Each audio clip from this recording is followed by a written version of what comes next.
The United States Constitution makes it very hard to expel a sitting member of Congress. Quote, each house may determine the rules of its proceedings, punish its members for disorderly behavior, and with the concurrence of two-thirds, expel a member.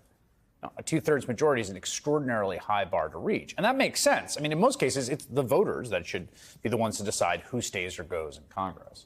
So in order for someone to actually get expelled, they really got to do something particularly egregious.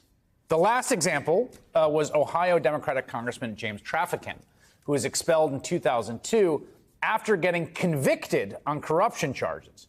He did not go quietly. I'll go to jail, but I'll be damned if I'll be pressured by a government that pressured these witnesses to death to get a conviction on a target, the number one target in the country. Today, Congressman George Santos did not go quietly either. The indicted New York Republican was finally expelled from the House by a truly overwhelming margin, nearly 3-1. That's less than a full year after he was sworn into office.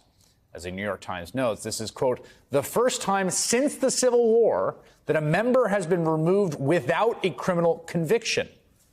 For his part, Santos told reporters, quote, why would I want to stay here? To hell with this place. And thus ends one of the truly strangest chapters in the 234-year history of the U.S. House of Representatives.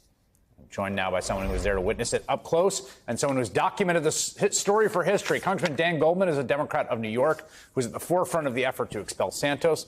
Mark Chisano, who started covering Santos in 2019 as a columnist and editorial writer at the Long Island newspaper Newsday, and has authored the brand new book, The Fabulist: The Lying, Hustling, Grifting, Stealing, and Very American Legend of George Santos, which is out now. Good to have you here. Congressman Goldman, it was, I think, this was the third attempt. Expulsion votes are rare. Successful expulsion votes even rarer. Successful expulsion votes not pursuant to a conviction, unprecedented. Your reaction to today's news? Well, I think we're getting a little out over our skis by talking about how unprecedented this is, that there was no criminal conviction. It's also unprecedented, effectively, I'm not positive, but unheard of, that the Ethics Committee would release a report prior to the resolution of a criminal case. Ordinarily, the Ethics Committee defers to the Department of Justice. So the House of Representatives is not obligated to operate under rules of a criminal court. We have our own rules based on the Constitution, based on the rules that have been set forth. George Santos was provided with due process through the Ethics Committee. He declined to participate. He declined to be interviewed. And then they did an investigation and released a report that was incredibly damning, worse than I think even I could have imagined. And I filed the original complaint to the Ethics Committee for them to do this investigation. So at some point, it becomes just a simple question of whether or not George Santos violated the rules of the House and deserves to continue to be a member of Congress, one of the 435 most powerful people who make our laws. And it wasn't much more complicated than that. And this idea of precedent and innocent, but not innocent until proven, or innocent until proven guilty, it's all bunk. That exists in a courtroom where your liberty is at stake. That is not the congressional standard.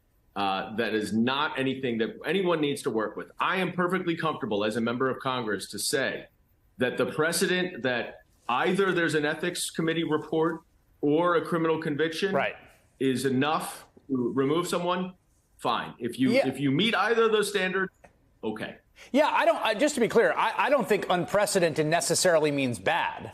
I mean, to me, what's interesting here is that I think he was unprecedented. I mean, this is the thing you're pointing about. Like, I think what Santos pulled off was unprecedented. He basically effectively and comprehensively defrauded the voters of his district to get himself elected.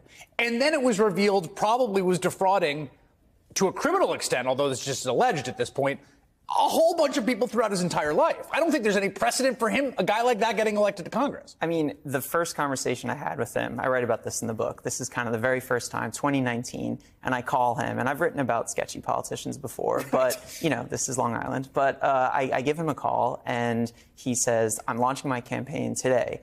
but I'm in Florida right now. And this is the New York district, right? Why are you launching your campaign in Florida, where he is on business? And he also, by the way, didn't have his campaign finance filings up yet. You know, everything was there right at the beginning, how weird this guy was. Yeah, and I wonder, too, Congressman Goldman, let me ask you this. There was an interesting thing happened among the New York delegation. The New York delegation was, I think, understandably took this quite personally, that they were serving next to this individual. And I think across the bipartisan lines wanted to get rid of him. There's also some degree to which it seemed like the Republican members in those frontline districts who are going to have to face the voters in districts that are, were plus Biden districts. It's useful for them to be like, we're not like this guy, George Santos, don't throw him in with him. What do you think about that aspect of it? Well, first of all, let's focus on Elise Stefanik right now, who was George Santos' biggest backer, biggest supporter, and voted to protect him. She's the conference chair of the Republican Party and also a New York member. The other freshman members in much more vulnerable districts did an interesting bait and switch. In May, when we first brought the expulsion motion up, they were the ones who moved to table it, which meant move just to kick it down the road and protect George Santos. Then about a month ago, before the ethics report had come out even, nothing had materially had changed from May.